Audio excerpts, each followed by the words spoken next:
In this edition of Wellbeing at Work, how would you deal with the class from hell? We'll be telling the story of one teacher who was confronted by unrelenting disruption and destruction. As we follow his struggle, our panellists give their advice on what you could do and where you could turn if you faced a similar situation.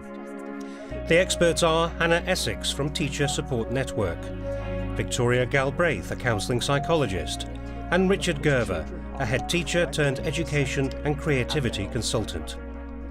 If you're watching the programme on the Teachers TV website, don't forget you have direct access to extended discussions and extra video tips from the panel. Although the dramatisations in the programme are based on a true story, we're not, of course, using the actual people or school involved.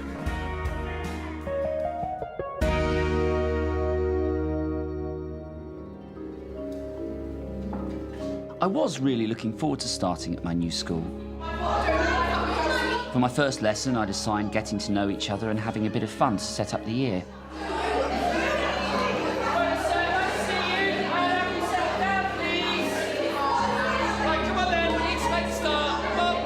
They were instantly unbearable. They wouldn't sit down but kept walking around the room. They wouldn't stop talking, even shouting.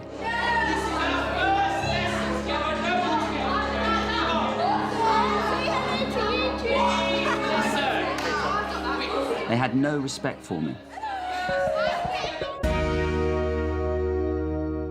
These pupils have obviously spotted the vulnerability of this new teacher, and I suppose that's probably not that uncommon that new teachers probably get the brunt of the disruptive behaviour in a school. But also, this teacher's gone into that classroom and it's clear that they're so desperate to build a rapport with these kids for all the right reasons.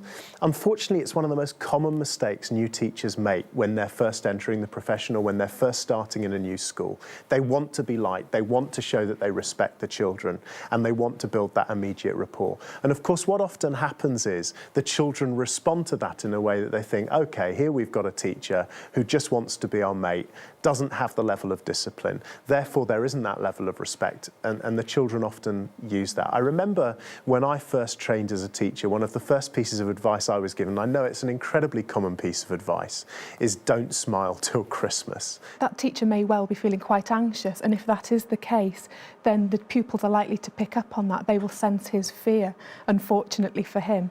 But the reason being is that so much of our communication is done non-verbally. Between 65 and 93% of social meaning is communicated non-verbally. So the pupils will pick up on that, very much so. I'd like to know what kind of preparation that teacher was given by their colleagues. This is probably a problem class, a class that's played up with other teachers. But how much briefing did that teacher get before they walked into the lion's den? Even if this teacher isn't new to the profession, isn't a newly qualified teacher, but is new to the school, we need to ensure that our schools have induction programmes in place for all teachers starting a new journey in a new school for exactly the reasons that you're highlighting. I thought, well, if you want it like that, then fine. Sit down and be quiet! All of you, now!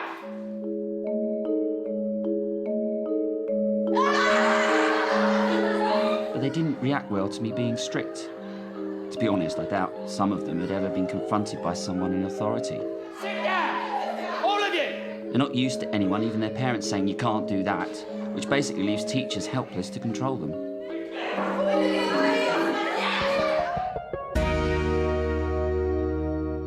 What he did very quickly was take it, if you like, to the highest level, which is shouting at those children, which I suppose, first of all, in terms of body language, shows an element of desperation. But at the same time, once a teacher's let go of volley at a shouted level, where else can they go in terms of the control and discipline structure for that class of young people? Tone of voice is really important as much as the non-verbal communication. Actually speaking quietly can have a more powerful impact than shouting. And if you respond in a calm, cool tone, then that can actually bring down the behaviour of the pupils as well, rather than if you shout, then the response may well be as aggressive as the shouting has been. After a lesson such as this, it may be that the teacher feels quite anxious and quite fraught really about what's just taken place, feeling I'm not in control here, feeling possibly quite disempowered by the experience. I couldn't control my classroom, and that's a job that I should be able to do as a teacher. So again, it's important, very important, that the teacher is able to get some support from other people if he's feeling in this way. Perhaps they can talk to a senior colleague, a more experienced colleague, and find out what their practices are, how do they keep control of their class, and also make sure that they're aware of all the policies and procedures within the school so that they know what sanctions are available to them and how they can implement them, knowing that they've got the backing of the head teacher and other senior colleagues. I think that's really strong advice. Teachers mustn't feel that by admitting they're struggling or finding something difficult to cope with, that they're showing weakness or a lack of professionalism or a lack of skill that is ultimately going to constitute that they're incompetent. Far from it. You know, one of the first and most fundamental things we're taught at college is to be reflective practitioners. And so we have to be reflective, we have to be honest, we have to seek the advice of our colleagues. I realised behaviour was bad across the whole school, but I seemed to have the worst of a bad bunch. I know they played up in other lessons, but oh yes, they made a special effort in mine. They would even break equipment deliberately, knowing I wouldn't be able to do anything about it. Move out the way for the glass, please. There's a lot of publicity about kids in organised gangs trying to stab each other in the corridors. For most of us, the reality is kids misbehaving in much more subtle ways. Sir, can I go to the toilet? Sir, can I please go to the toilet? Sir? They would ask to go to the toilet at the same time. Can I go to the toilet? What a stupid thing to have to manage when you're trying to teach. And the noise, constantly shouting and screaming and tapping their pens.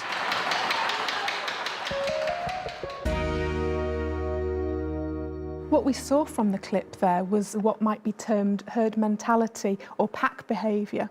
And what this does to the teacher is to feel, I'm really losing control of this. So the pupils will pick up on this, and for the teacher, it becomes almost like a self-fulfilling prophecy. They start to believe, you know, I'm not coping, I'm not managing, the pupils play up, therefore I'm not coping, I'm not managing.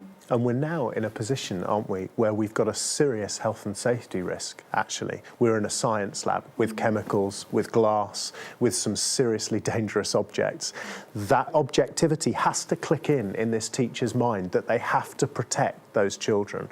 And what they have to do, therefore, is stop this lesson as quickly as possible. Now, one of the strategies that might need to occur here is the teacher calls aside a child in the class who they can trust maybe more than the others and send them out immediately to find another responsible adult so that they can come in and help calm the situation as fast as possible. It doesn't look like something that they can handle on their own, and that's okay. It's okay for them to say, actually, I need a bit of support with this.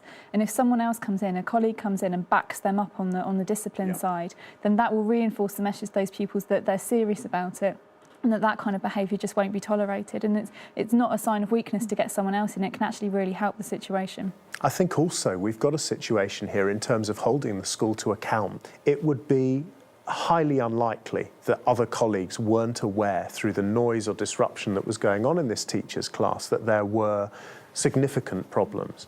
And therefore, to have allowed this class and this teacher to be in a position of such potential risk is irresponsible.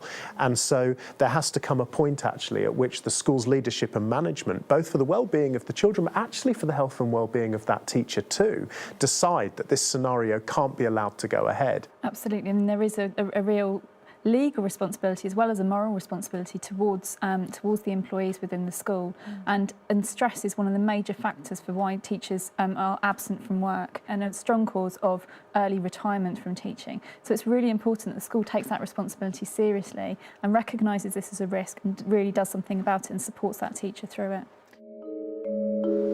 I tried other tactics. I sat down with them individually, tried to get to know them as individuals, talking about their problems and aspirations. You know, I mean, what do you want to do when you leave? Dunno.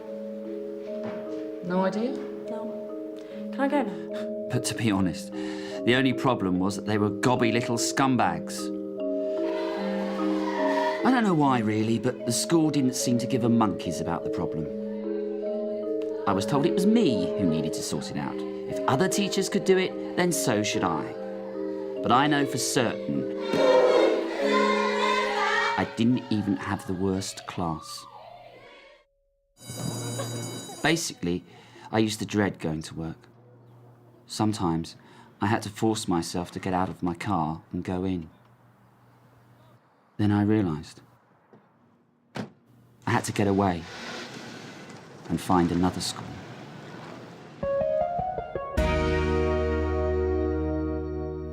I've got a real mixture of emotions watching that final clip, actually. In the first instance, I think the fact that he did something really proactive, that looked really constructive, the idea that he was going to take individuals out of that class and talk to them alone, I think was really positive. But then, of course, we get to the point where, having tried that, he tried to get into work, he was desperate to get there, and then just couldn't face it. That's unfortunately not uncommon. What may have happened for him is that he just didn't realise the impact it was having on him emotionally. He didn't realise how the stress was really affecting him until he got to that point where he physically couldn't bring himself to go into the school. And we hear about that quite often on the support line. In this situation, unfortunately, what the teacher is faced with is often what's called the stress response, which is either you fight or you flee. Or you freeze. And in this situation, he's decided in many ways to escape because the stress has become too overbearing for him. And unfortunately, it does make it more difficult for him to then engage with the profession again and to re-enter the classroom. But avoidance in the long term doesn't help. It only maintains the problem and can exacerbate it. Something like this can be the start of a period of long-term sickness absence, but there's evidence to show that the longer somebody is off work through stress, the less likely they are to get back into the workplace. So it's really important that interventions kick in now, that he is referred to occupational health, that he seeks support of his trade union, that he finds somebody to talk to about this and gets full support of the school and is kept in touch with during whatever period of absence he may have. And also for the teacher in question to possibly try and think of what's happening to him and to try and sort of restructure his thoughts may be very, very useful. So rather than thinking that he's a failure, thinking that he hasn't managed to deal with this, that he can try and rethink that and make his thoughts more positive. I suppose there is always that instinct, again, isn't there, with teachers, that we focus on the things we can't achieve, the things that are going wrong so often. And actually, it would be really useful for him to use this time to maybe list, actually, the things that have gone well, the classes he is working well with, the relationships he has built constructively and positively. And that would help him reshift that kind of emotional balance in his mind to start to see, actually, that he does have a future, that he has got potential, and potentially he's got the makings of a good teacher. I mean, it is indicative that it was a school-wide problem rather than something isolated and focused on that one class and that one teacher, which is why it's so important that schools engage with developing and implementing a school-wide behaviour policy, which they have to by law. Well, we must end the programme there. But don't forget, you can see extended versions of our conversations and extra advice from each of us on the Teachers TV website at teachers.tv/wellbeing.